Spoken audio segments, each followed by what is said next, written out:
Hello, I am Tony English's avatar. I will speak for him in this video. Why pricing your home is so important. My clients often ask me to price their home a bit over what I think is over the market value. They reason there is a possibility that one person or family will be willing to pay the high price because they love the home so much.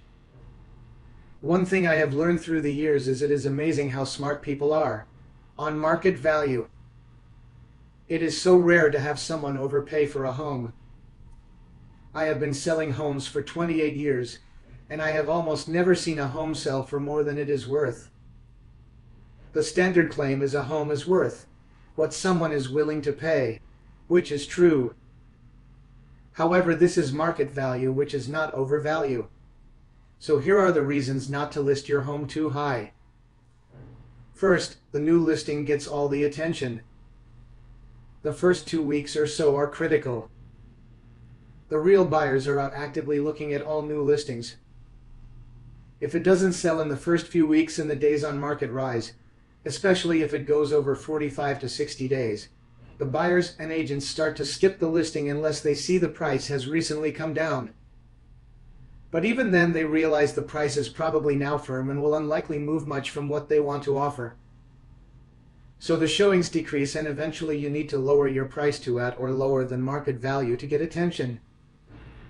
Further, if you actually find a buyer at the initial high price, there is a second stage of the transaction. Everyone gets a bit of buyer's remorse. The inspection comes in and there are always things they didn't notice at the initial emotional stage of the purchase. They are now in a more logical mindset as the emotion has worn off. If the contract price is high, it is more likely that the deal falls apart and now you have to go back active with a failed sale on the record. The extra hurdle we now need to overcome is the question they all ask: why did it fall out of escrow? And we have to show them the inspection report, which immediately is a negative jolt to the process. Many agents will tell you a high price to get the listing and then ask you to lower it after it doesn't sell.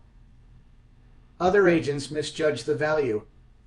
I always tell my clients that we can try for the price they want for a week or so to see if we get an initial bite from a buyer waiting for that specific property category.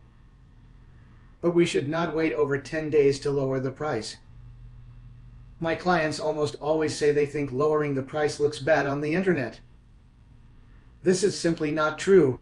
Every time you lower the price, the feed sends out the listing to all the people who have set up searches on their various platforms. You get a lot of attention when you lower the price. We all think our homes are worth more than they are, and the buyers all want to make sure they are getting a fair deal. The agent who asks you to lower your price is not being selfish. They are trying to help you sell before the listing goes stale, and you end up selling for less than you would have otherwise. For this and other hard-learned tips, call me with any questions. 949-463-1085.